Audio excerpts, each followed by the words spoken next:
Hello, me fixing everything. And because there is always something to be fixed, I will make this video about a problem with the brakes. This is old Opel Astra, but you might have the same problem. The problem is that you drive and suddenly you have no brakes. You started with beautiful brakes and after that you have no brakes. What happens is this Astra didn't have the brake fluid changed for a long time. Years. I don't know how much. I never changed it and I had it for more than 6 years. So what happens is you have old brake fluid and you have one of the cylinders on the tires is getting stuck. So the temperature on the brakes is increasing. I was driving doing 60 miles per hour, 100 kilometers an hour, and it didn't feel no problem. But when I went city driving and everything was warm, I started having issues with the brakes. The pedal was going to the floor. The problem is what happens is the fluid heats up because one of the cylinders is stuck, and at the moment is the rear left side. So I measured with infrared thermometer the temperature of the brakes, the front and the backs. Three of the tires, the temperature was 35 degrees, and the outside temperature now is like 35 degrees, and the left side was 300. So you can imagine the brake fluid in the cylinder, it's around 300 degrees. So what happens, it boils. The boiled fluid, it doesn't have such a dense I don't know, fluidity, and it's making the brakes soft. So when you pump the brakes, you have brakes, but when you press it suddenly, you have no brakes. So if you have a problem like this one, and we will find out what's going on the other side, you have to first find the problem and then replace all the needed parts and change the brake fluid. The most important thing here is to change the brake fluid.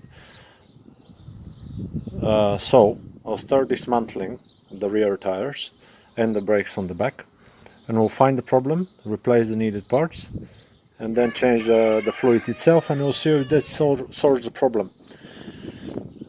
So yeah, that's it. Let's start dismantling. For a specific disassembly on your car, you can find another video. I'll just make it on this one, but this is what's going on if you're losing brakes after you drive for a while. Let's start dismantling.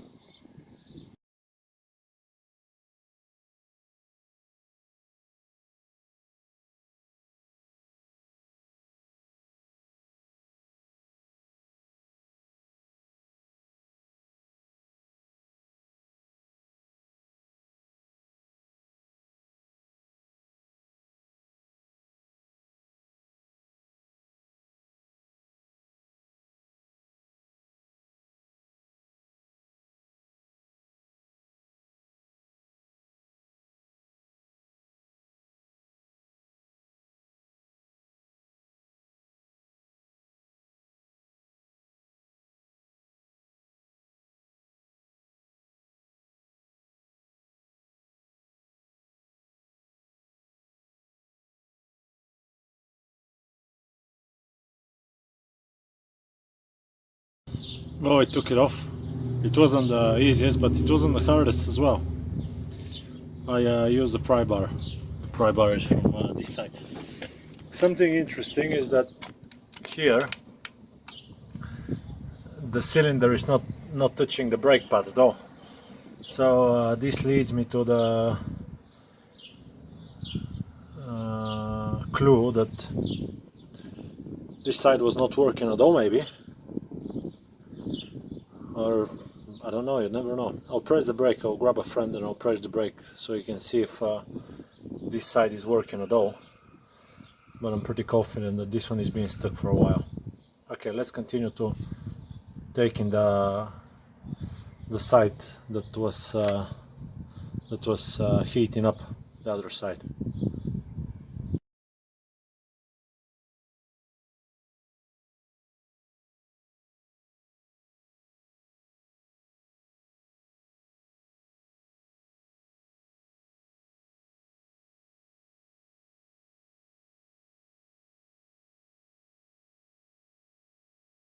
I think this side was a bit easier than the other even, maybe because I knew what I'm doing.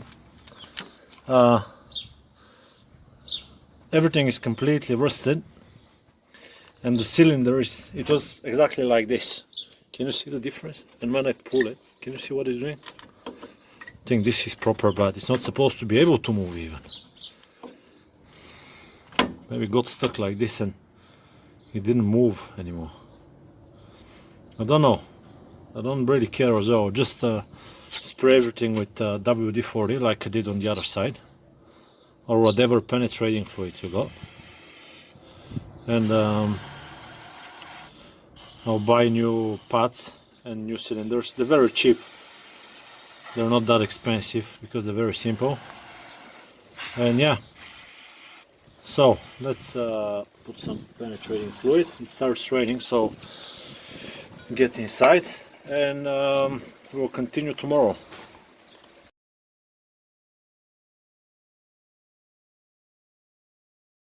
I ran out of battery while I was recording the disassembly, but what I did is I put a new cylinder on this side and on the other, and new brake pads on this side and on the other. I kept the same springs and all the other stuff on the inside. I kept the old brake line.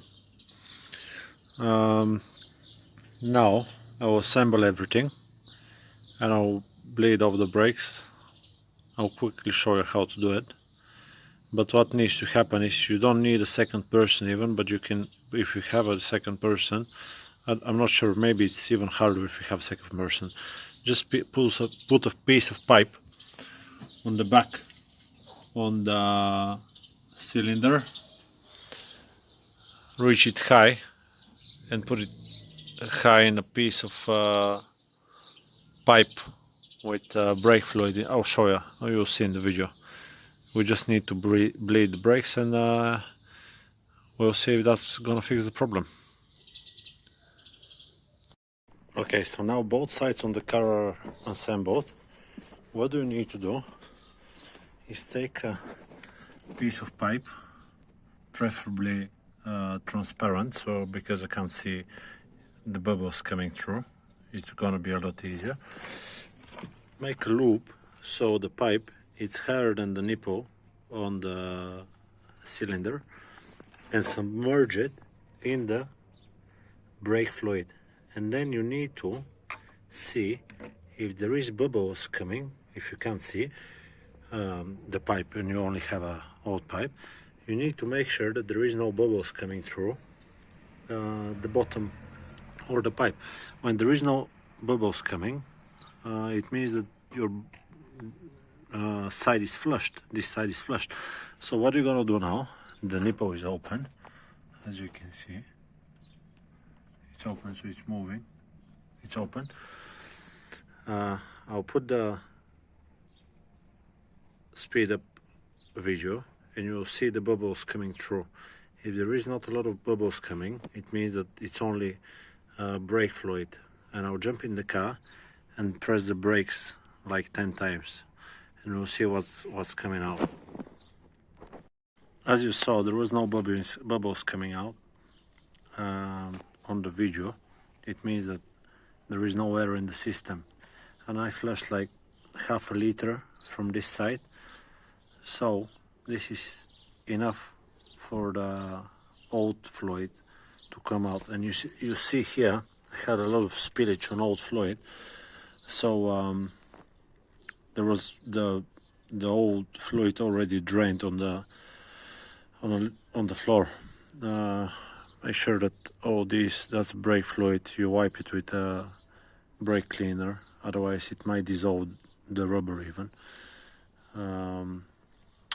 Now it's the other side. Depending on your vehicle, it might be rear, left, right, front, left, right.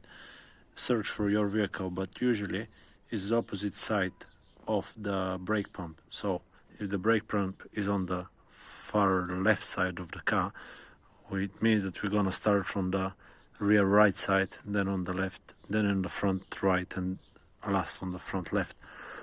Okay, so let's go on the next side. I'll just show you what the old fluid looks like. You'll see it now coming out through the pipe. I connected it on the other side. Let's go.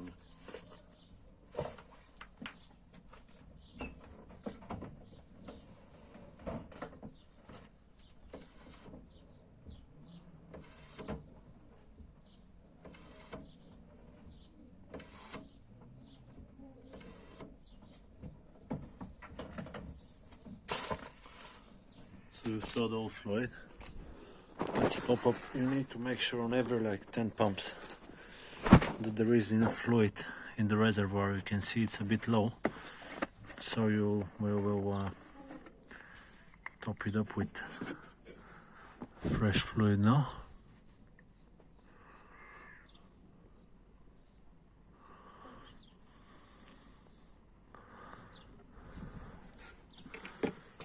Make sure you close this one. You don't want to spill it all over your paintwork because it will ruin it. Okay, so that's it. Let's keep pumping and flushing the fluid. We need to flush it on all 4 sides, and we'll see the result. Or maybe stop now and continue tomorrow. But it's really quick when you do it by yourself with just the pipe. Just make sure it's not falling on the ground. Should be okay. Okay, so I'm ready changing the brake fluid. What I did is I changed the brake pads on the back, I changed the brake cylinders on both sides, and I replaced the handbrake cable because it was holding pressure on the handbrake after you release the handbrake. I went for a drive, and now all the symptoms of both tires overheating differently, or one of the sides overheating, are completely gone. Now both, after a little bit of driving, are 60 degrees, 63 degrees on both sides. So they evenly distributing the heat. There is no symptoms of the brake pedal going to the floor, and the response on the brakes is a lot better when the car is loaded as well. So if you have a symptom of your brake pedal going to the floor and losing the brakes after a little bit of driving, most likely your brakes are overheating, and brake fluid starts to boil. That's when your brake pedal goes to the floor. So what you can do is find which tire is the hottest, replace all of the parts that are on that side because they're faulty, otherwise it's not gonna overheat, and change the brake fluid as well while you're doing that. That's the advice I can give you.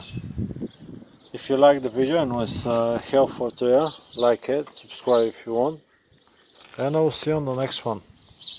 Bye bye.